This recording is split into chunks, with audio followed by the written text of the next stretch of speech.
Head doctor Taresh Kumar Raute जी के स्वागत के लिए राम साहू ब्यूरो चीफ राजनांदगांव, साथ ही डॉक्टर प्रदीप साहू जी के स्वागत के लिए हम आमंत्रित करना चाहेंगे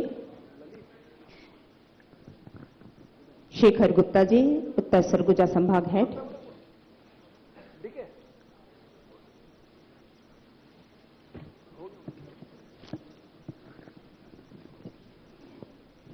अतिथियों का स्वागत करते हुए पश्चात आदरणीय आर.के. गांधी जी से परिचर्चा प्रारंभ करने का निवेदन करती हूं। परिचर्चा में ललित साहू जी एवं डॉक्टर आर.के. गांधी जी परिचर्चा को प्रारंभ करेंगे। चलिए, तो काफी महत्वपूर्ण सेशन है ये। और 1 जुलाई जब डॉक्टर डे और जब इस कार्यक्रम की रूपरेखा बन रही थी, हुआ ये कि 1 जुलाई को काफी व्यस्त समय रहता है सभी के लिए, तो कुछ समय पहले ही कर लिया जाए। तो मंत्री जी ने आज का समय हमें दिया और आज हमारे साथ में गण्यमान्य अतिथि मौजूद हैं जिन्होंने अपने अपने क्षेत्र में काफी अच्छा काम किया है। मैं डॉक्टर नवीन राम दारुका जी से शुरुआत करना चाहूंगा, जिन्होंने किडनी को लेकर बहुत काम किया है, देश विदेश में आपका नाम भी हुआ है। और चूंकि हमारे यहाँ सुपे बेरा जैसी स्थिति है, आपने देखा भी होगा, काफी चर्चाओं में रहता है। आपको क्या लगता है छत्तीसगढ़ में किडनी को लेकर क्या स्थिति है और इस पर क्या काम करने की आवश्यकता है? मैं पिछले 15 साल से यहाँ पे छत्तीसगढ़ में प्रैक्टिस कर रहा हूँ और मैं किडनी सर्जन होने के कारण मेरे पास ज्यादातर पेशेंट जो है किडनी संबंधित बीमारियों के आते हैं। तो मैंने ये पिछले 15 साल में ये देखा है कि जो किडनी के पेशेंट हैं छत्तीसगढ़ में, इंडिया के कंपैरेटिवली अगर दूसरे स्टेट के डाटा को देखें, यहाँ पे किडनी के पेशेंट बहुत ज्यादा है। मतलब हर 100 में से 10 लोग किसी न किसी वे में किडनी बीमारी से ग्रसित रहते हैं। इसके बहुत सारे कारण हैं, लेकिन सबसे इंपॉर्टेंट कारण जो है, जो छत्तीसगढ़ में जो मैंने पाया है, एक तो सबसे इंपॉर्टेंट हेल्थ फैसिलिटी की कमी है, अवेयरनेस की कमी। यहाँ पे अगर दूसरे स्टेट से कंपेयर करें, अगर हम लोग साउथ इंडिया से कंपेयर करें, दिल्ली से कंपेयर करें, राजस्थान से कंपेयर करें, क्योंकि हेल्थ फैसिलिटी यहाँ पे बहुत अच्छी नहीं थी पहले, अब तो काफी तक बेहतर हो रही है। इसके कारण लोगों में अवेयरनेस की भी काफी कमी थी, जिसके कारण से किडनी के पेशेंट बहुत ज्यादा थे। हर एक घर में कोई ना कोई किडनी रोग से ग्रसित रहता था। वो इस बीमारी को सीरियसली नहीं लेते थे, जिसके कारण से वो बहुत बार डायलिसिस तक चले जाते थे और उनकी बीमारियां ऐसी होती थी जब वो ट्रीटमेंट नहीं कराते थे और करा नहीं सकते थे, और जिसके कारण से उनकी मौत भी हो जाती थी। और जब सर हॉस्पिटल की शुरुआत हुई, आरोग्यम हॉस्पिटल, और तरह तरह की चर्चा हो रही थी, लेकिन जब आप सफल ऑपरेशन की किडनी का, तो एक चर्चा का विषय भी रहा और अदर राज्य से भी इलाज करने लोग आ रहे हैं। कहां से अभी तक ट्रांसप्लांट करने लोगों आप पहुंच पाए? किडनी के लिए हमारे पास छत्तीसगढ़ के तो हर जगह से मरीज आते ही हैं। मतलब कि कभी कभी हमारी ओपीडी और हमारे हॉस्पिटल में मुझे लगता है दुर्ग से ज्यादा मरीज दुर्ग से बाहर के हैं। जगदलपुर एरिया से काफी पेशेंट आते हैं, कबीरधाम से आते हैं, एमपी से आते हैं, यूपी से आते हैं। तो हमें लगता है कि किडनी के लिए एक अच्छा हॉस्पिटल होना बहुत जरूरी था और ये मेरा एक सपना भी था, क्योंकि मैं 15 साल से पेशेंटों को देखते देखते मुझे बहुत पीड़ा होती थी कि क्या हम कुछ ऐसा करें जिसके कारण से किडनी के पेशेंटों को एक अच्छी सुविधा प्राप्त कर सकें, दे सकें। बहुत पेशेंट इलाज के अभाव में या तो वो प्रॉपर इलाज नहीं करा पाते थे, और बहुत से पेशेंट सिटी से, स्टेट से अगर जो अफोर्डेबल होते हैं तो वो स्टेट से बाहर जाते थे, स्पेशली हैदराबाद, मुंबई, दिल्ली, कलकत्ता ऐसी जगह जाते थे।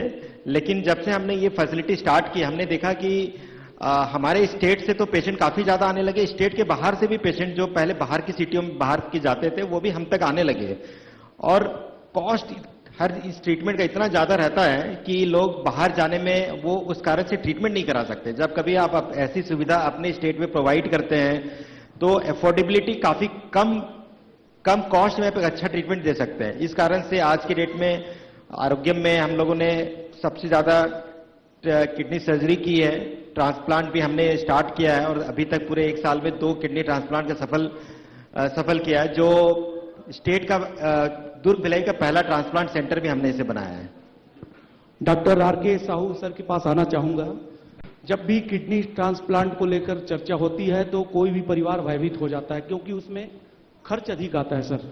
तो उनके लिए कुछ ऐसा स्कीम की कोई परिवार का जो किडनी ट्रांसप्लांट कोई पेशेंट का होना है तो कुछ सरकार की कोई स्कीम ऐसा और है मैं इसमें एक ऐड करना ये चाहूंगा कि परिजन भी किडनी नहीं देना चाहते, कई बार बोलते हैं कि नहीं मैं किडनी नहीं दूंगा, अपने ही रिलेटिव को डोनर ढूंढने में भी काफी उसके लिए नियम कायदे बहुत सारे हैं, कलेक्टर से परमिशन लो। तो आपको नहीं लगता कि बहुत जटिलताएं हैं, इस पे अवेयरनेस होना चाहिए किडनी ट्रांसप्लांट को लेकर? आपका सवाल बिल्कुल वाजिब है और हम रोज इस परेशानी से हम लोग जूझते हैं। जब किडनी की बात आती है तो जैसे ही पेशेंट को या पेशेंट के घर वालों को पता चलता है कि किडनी का प्रॉब्लम है तो उनके लिए एक बहुत बड़ा सदमा होता है कि सच में किडनी का प्रॉब्लम वाकई उनके लिए बहुत प्रॉब्लमेटिक होती है। और रही बात जब किडनी पूरी तरह से जब खराब हो जाए और ट्रांसप्लांट का नौबत या डायलिसिस का नौबत आ जाता है तो घर वाले तो काफ़ी परेशान हो ही जाते हैं। केवल मानसिक रूप से नहीं, डेफिनेटली आर्थिक रूप से भी परेशान हो जाते हैं, क्योंकि अगर उनको डायलिसिस की नीड भी है तो उनको हफ्ते में 2 या 3 बार डायलिसिस की ज़रूरत पड़ती है और उनको 2-3 बार हॉस्पिटल आने की ज़रूरत पड़ती है। ऐसा करके समय के साथ में धीरे धीरे उनका खर्च बढ़ जाता है। सिमिलरली जो ट्रांसप्लांट होता है वो भी एक बहुत बड़ी सर्जरी होती है और उसमें खर्च भी बहुत ज़्यादा आता है। अब रही बात है कि ट्रांसप्लांट क्या सचमुच बहुत कॉस्टली है कंपेयर टू डायलिसिस, लेकिन लॉन्ग टर्म में अगर हम देखें तो जो ट्रांसप्लांट है वो डायलिसिस से एक्चुअल में बहुत सस्ता और अच्छा है हर मायने में। अगर हम किसी पेशेंट की डायलिसिस करें तो उसका जो खर्चा जो 2 साल में होगा लगभग उतने ही खर्च में उसका ट्रांसप्लांट हो जाता है। और रही बात क्वालिटी ऑफ लाइफ की तो डायलिसिस की तुलना में 10 गुना अच्छी क्वालिटी ऑफ लाइफ भी होती है और उनकी लाइफ भी बढ़ जाती है। और इसमें जो गवर्नमेंट है वो ट्रांसप्लांट के लिए डायलिसिस के लिए हमें हेल्प भी करती है थ्रू आयुष्मान कार्ड। और हम कोशिश करते हैं कि जैसे हमारे यहाँ भी डायलिसिस की जो सुविधा है, हमारे यहाँ जो डायलिसिस है वो monthly around more than 2000 patient का डायलिसिस होता है और उसमें 80% जो पेशेंट है लगभग वो आयुष्मान कार्ड के थ्रू फ्री में डायलिसिस हो रहा है। तो ऐसे गवर्नमेंट ने बहुत हेल्प की है किडनी पेशेंट को। और ये देखा जाए तो ऐसा पहले होता था कि पेशेंट डायलिसिस नहीं करा पाने की वजह से कारण ये होता था कि डायलिसिस की सुविधा भी नहीं होती थी और डायलिसिस बहुत महंगा भी था और इसकी वजह से पेशेंट की अर्ली डेथ हो जाती है। लेकिन अब क्योंकि गवर्नमेंट इतना हेल्प कर रही है डायलिसिस आयुष्मान से होने की वजह से, तो अभी बहुत सारे पेशेंट डायलिसिस करा पा रहे हैं, अपनी लाइफ बढ़ा पा रहे हैं। सेकेंड, ट्रांसप्लांट जो है, ट्रांसप्लांट हम लोग कर तो रहे हैं लेकिन उसमें सबसे बड़ा प्रॉब्लम जैसा आपने बोला कि पेशेंट किडनी डोनेट नहीं करना चाहता, ये बिल्कुल सही है। उसको लगता है कि मेरे शरीर से एक अंग निकल जाएगा तो मैं कैसे जीऊंगा। तो ये एक बहुत बड़ा प्रॉब्लम है ये किडनी डोनेट करना। और ऐसे में हम गवर्नमेंट से रिक्वेस्ट करते हैं कि इस चीज़ को एक नेक्स्ट लेवल पे लेके जाएं और लोगों को ये जानकारी हमको घर घर तक पहुंचानी है कि अगर कोई किडनी डोनेट करता है तो हम उसकी पूरी अच्छी तरह से जांच कर लेते हैं कि उसे कोई प्रॉब्लम ना हो और उसको किडनी डोनेट करने के बाद भी उसके शरीर में कोई प्रॉब्लम ना आए। ऐसे देखा जाए तो हर 800 में से एक बच्चा एक ही किडनी लेके पैदा होता है और उसको लाइफ टाइम कोई प्रॉब्लम नहीं होता, क्योंकि एक ही किडनी पूरे शरीर की जितनी भी वेस्ट है उसको निकालने में, साफ करने में सक्षम होता है। तो ऐसा हम डोनेट करने से पहले डोनेट करने वाले को पूरी तरह से जांच कर लेते हैं कि देने लायक है कि नहीं, देने की वजह से कोई प्रॉब्लम तो नहीं होगी, तभी हम किडनी ट्रांसप्लांट के लिए आगे जाते हैं। आम धारणा ये बन गई है किडनी ट्रांसप्लांट कराना है तो थाईलैंड और श्रीलंका चले जाओ, वहां हो जाता है। भारी भरकम खर्च करके थाईलैंड और श्रीलंका में किडनी ट्रांसप्लांट होने की बात कही जाती है, कई लोग जाकर करवा भी लेते हैं वहां पे, थाईलैंड और श्रीलंका में, थाईलैंड और श्रीलंका में। अच्छा, ट्रांसप्लांट जो है वो ऐसे जो सर्जरी तो है बहुत हाई मतलब बहुत ही उसमें हाई स्किल की जरूरत होती है जी। लेकिन अब ये बात है कि उसके लिए जो स्पेशलिस्ट होते हैं जैसे कि यूरो सर्जन, जो किडनी की सर्जन्स होते हैं, वो आज अवेलेबल है हमारे आरोग्य में। डॉक्टर नवीन दारूका सर हैं जो कि सर्जन है और मैं फिजिशियन हूँ। तो अब हम अपने डिस्ट्रिक्ट लेवल पे दुर्ग में हमारे यहाँ ट्रांसप्लांट हो रहा है। हम लोगों ने फर्स्ट किडनी ट्रांसप्लांट किए यहाँ की और दोनों ही किडनी ट्रांसप्लांट जो है पूरी तरह से सक्सेसफुल है। और अभी कुछ 15 दिन पहले ही 16 जून को हम लोगों ने किडनी ट्रांसप्लांट का पहला वर्षगांठ मनाया है जो हमने किडनी ट्रांसप्लांट की थी।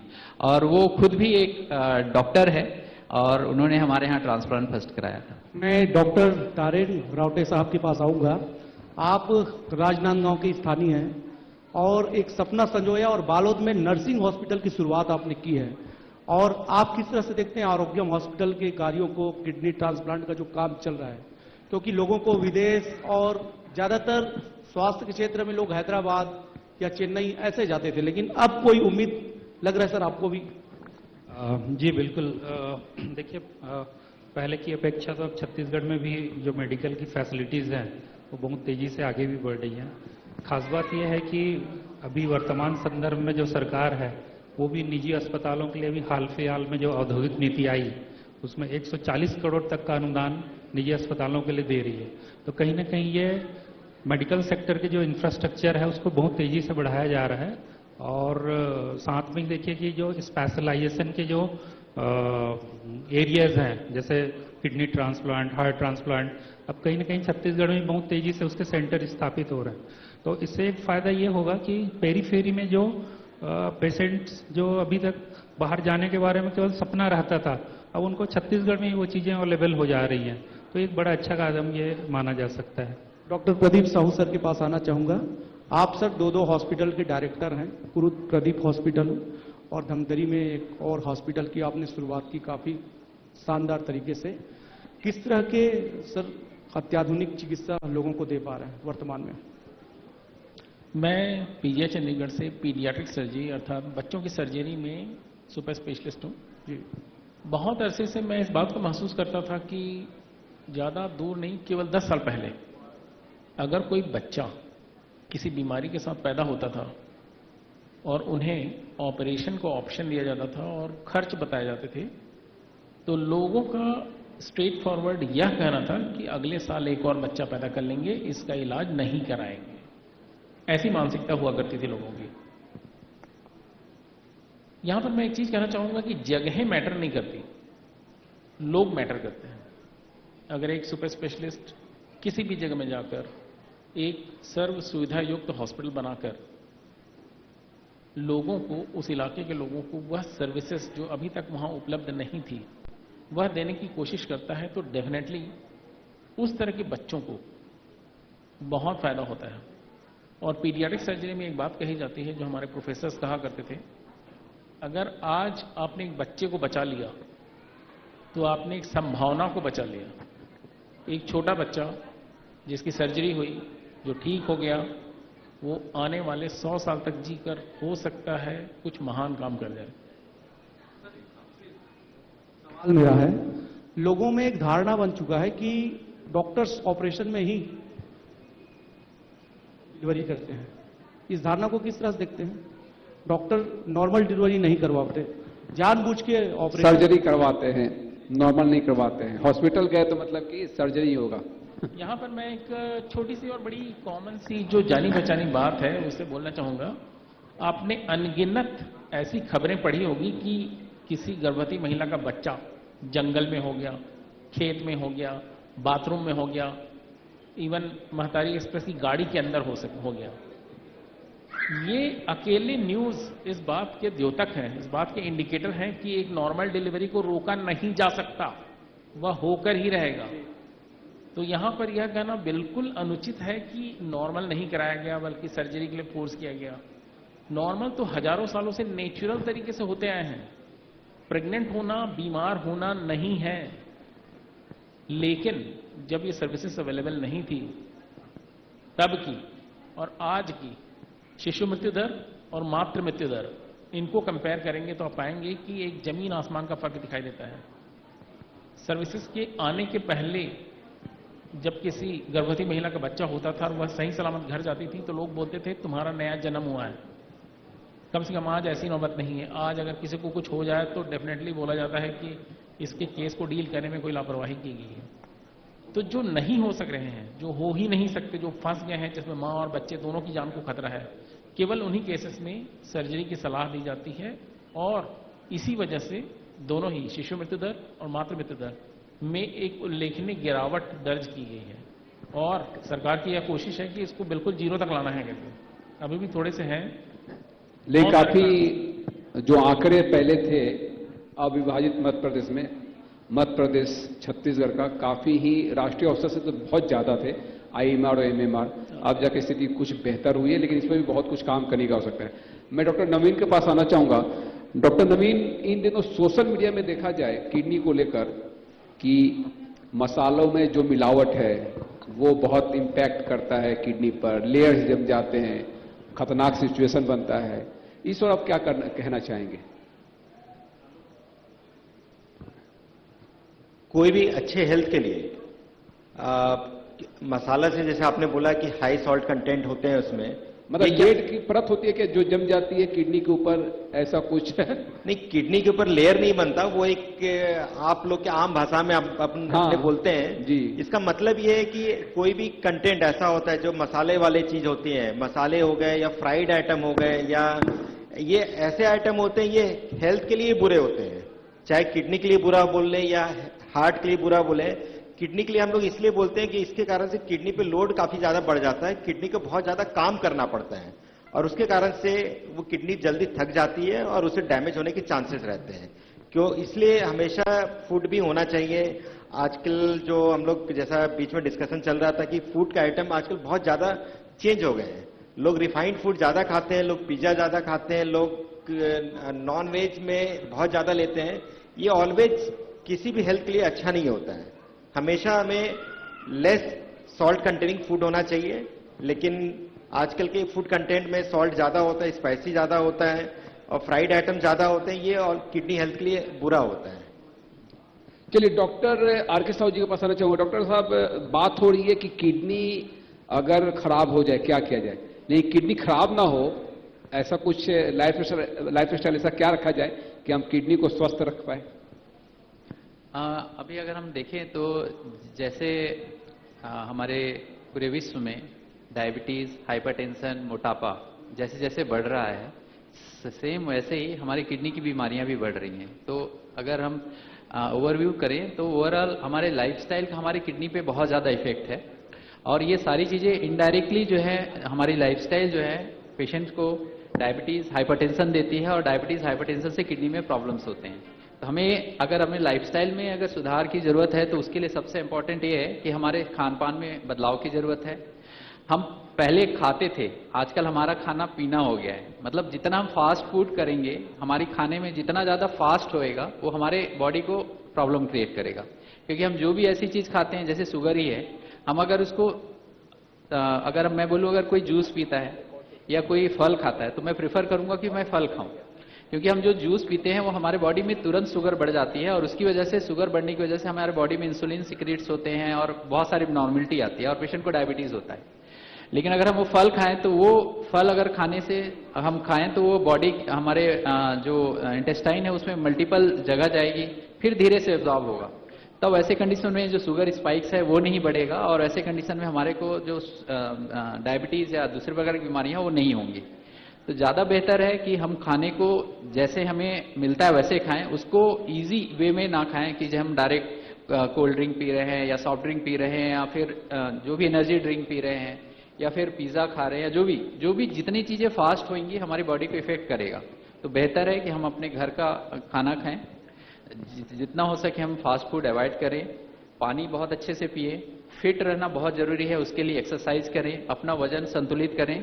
और अगर आपको डायबिटीज़, हाइपरटेंशन या घर में किसी किडनी को प्रॉब्लम है तो अपने डायबिटीज़, हाइपरटेंशन कंट्रोल करें, अपने डॉक्टर से रेगुलर चेकअप कराएं कि किडनी में कोई प्रॉब्लम है कि नहीं।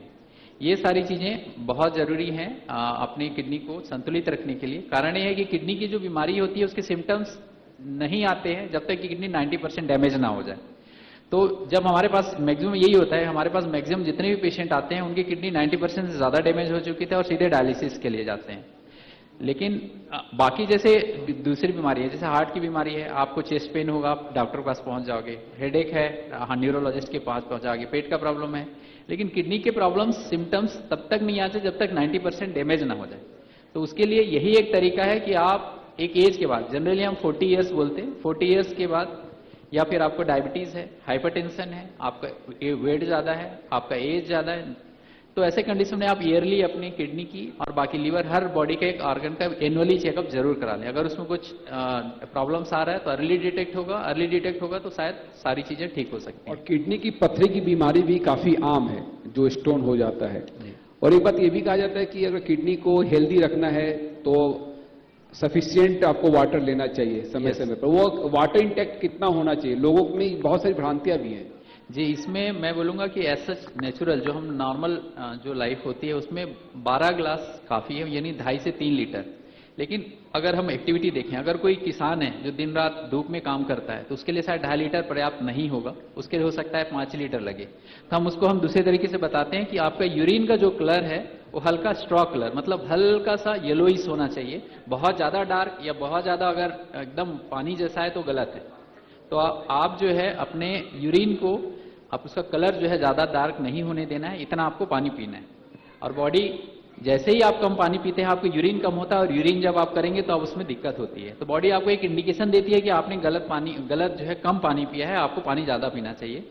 तो एक नॉर्मल पर्सन के लिए जो बहुत ज़्यादा धूप में नहीं काम करता या बहुत गर्म जगह में नहीं काम करता, उसके लिए 2.5 से 3 लीटर पर्याप्त है। ललित, तो नवीन दारुका सर से समझूंगा कि आगे का मास्टर प्लानिंग क्या है कि क्षेत्र के और छत्तीसगढ़ के लोगों को किस तरह से और सुविधा किडनी रोग के समाधान के लिए देना चाह रहे हैं। हमारा प्रयास हमेशा रहता है कि कम से कम लोग किडनी पेशेंट बने। इसलिए हम लोग हमेशा कंटिन्यूअसली कुछ ना कुछ अवेयरनेस प्रोग्राम करते रहते हैं, या तो अपने हॉस्पिटल में करते हैं, और बहुत बार हम लोग हर मंथली जगह जगह पे पेरिफेरी में जाके वहां के रूरल एरिया के डॉक्टर्स को हमेशा अवेयर करते हैं कि किडनी डिजीज क्या होता है, उसको कैसे डिटेक्ट कर सकते हैं, उसका बेसिक ट्रीटमेंट क्या है, ताकि इस डिजीज को हम लोग होने के पहले प्रिवेंट कर सकें। और अगर प्रिवेंट ना कर सके तो एटलीस्ट इस डिजीज को अर्ली स्टेज में डायग्नोज कर सकें, जिसके कारण से पेशेंट एडवांस स्टेज में ना पहुंचे। इसके लिए हम लोग रेगुलरली एक शिविर करते हैं, सीएमई करते हैं, ताकि वो लोग ज्यादा से ज्यादा अवेयर हो, क्योंकि हर समय ये हमारे लिए भी पॉसिबल नहीं है कि हर समय हम लोग हर पेशेंट को देख सकें। तो एक मैसेज, एक कम्युनिकेशन, एक नॉलेज हम लोग हमेशा डिस्ट्रीब्यूट करते हैं, ताकि ज्यादा से ज्यादा लोग हमारे नॉलेज का इस्तेमाल कर सकें और ऐसे पेशेंट कम से कम बने, और बने तो उनका प्राइमरी स्टार्टिंग के स्टेज में ट्रीटमेंट हो सके। इसके अलावा प्रिवेंशन, अर्ली डायग्नोसिस और उसके बाद ट्रीटमेंट है। और ट्रीटमेंट पे भी हम लोग हमेशा कोशिश करते हैं कि छत्तीसगढ़ में जहां पे पहले हेल्थ फैसिलिटी बहुत पुअर थी, ओवर द टाइम में हम लोगों ने, हमारी टीम ने मेहनत करके यहाँ पे ऐसी हेल्थ फैसिलिटी बनाई है कि सब कुछ एडवांस ट्रीटमेंट जो इंडिया तो नहीं, मैं ये बोलूंगा वर्ल्ड में जो एडवांस होता है वो सब कुछ हम लोग कर रहे हैं और उसे छत्तीसगढ़ में प्रोवाइड कर रहे हैं, ताकि छत्तीसगढ़ के लोगों को बाहर नहीं जाना पड़े। पहले जो अफोर्डेबल क्लास के लोग थे वो सिटी के बाहर जाते थे, अब उनको बाहर ना जाना पड़े। और जिन लोगों को पैसे के अभाव में वो ट्रीटमेंट नहीं करा सकते थे, वो अब लोकल हमारे स्टेट में रह के इस ट्रीटमेंट को करा सकें। तो ये हमारा हमेशा फोकस रहता है, और उसी में हमने ट्रांसप्लांट भी स्टार्ट किया है। और हम लोग हमेशा कोशिश करते हैं कि ट्रांसप्लांट के लिए भी पेशेंट बाहर ना जा सके, बाहर जाने की जरूरत ना पड़े, उसे अवेयर कर रहे हैं ताकि ज्यादा से ज्यादा लोग ट्रांसप्लांट की तरफ जाएं, वो किडनी डोनेट करें। क्योंकि उन्हें हमेशा एक हिकअप्स रहता है कि अगर वो किडनी डोनेट करते हैं तो वो अपनी नॉर्मल लाइफ कैसे जिएंगे। उसके लिए हम लोग कंटिन्यूसली ऑर्गन डोनेशन प्रोग्राम करते हैं, उस डे को सेलिब्रेट करते हैं, लोगों तक अवेयर करते हैं कि किडनी डोनेशन जैसे ब्लड डोनेशन होता है वैसे ही किडनी भी डोनेट किया जा सकता है, क्योंकि एक किडनी के साथ भी लाइफ जी सकते हैं। तो ये सारे सब कुछ मल्टीपल अप्रोच से हम लोग लोगों को ऑलवेज अवेयर करते हैं, और ताकि ज्यादा से ज्यादा लोग इस ट्रीटमेंट का और इस बीमारी से निदान पा सकें। डॉक्टर प्रदीप, आज हम साधना न्यूज के उद्यान में डॉक्टर डे सेलिब्रेशन कर रहे हैं और आप धमतरी से चलकर यहाँ आए हैं सर। हमारे दर्शकों को किस तरह से मैसेज स्वास्थ्य के जागरूकता के प्रति देना चाहेंगे हमारे दर्शकों को? जी।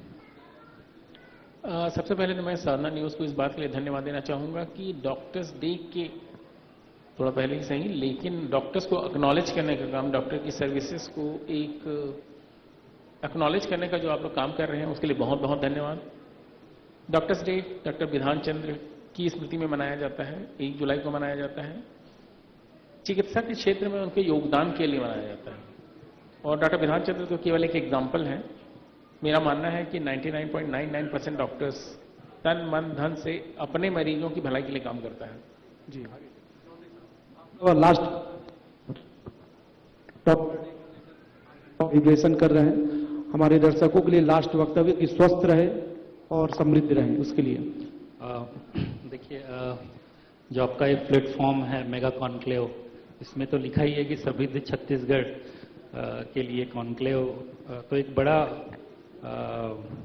जो इम्फेसिस है पूरे होगा कि कैसे छत्तीसगढ़ को समृद्ध किया जाए।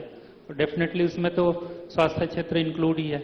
अब पूरा इंटायर सेशन को आपके देखें तो इसमें आपने देखा हर पैथी को आपने इंक्लूड किया, हर क्षेत्र के लोग यहाँ पे आए, विशेषज्ञ लोग आए। तो एक तरह से कहना चाहिए कि पूरा इंफ्रास्ट्रक्चर से लेकर आम जीवन तक, जैसे इसके पहले सेशन में हमने आयुर्वेद को जोड़ा, एक पूरा इंटीग्रेशन पूरे सिस्टम का हो और पूरा छत्तीसगढ़ के जो जितनी भी आम जनता है वो सभी समृद्ध रहें, स्वस्थ रहें, यही शुभकामनाएं हैं सभी के लिए। और इसी के साथ हम सेशन की शुरुआत समाप्त करते हैं और आप सभी का तहे दिल से धन्यवाद देते हैं। डॉक्टर नवीन दारुका सर, आप यहाँ आए, आर.के. साहू सर और रावटे सर, प्रदीप सर।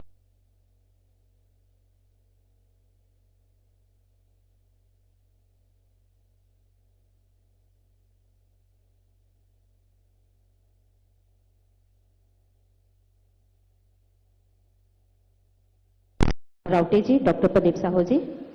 हमारे बीच स्वास्थ्य मंत्री आदरणीय श्री श्याम बिहारी जायसवाल जी उपस्थित हो चुके हैं।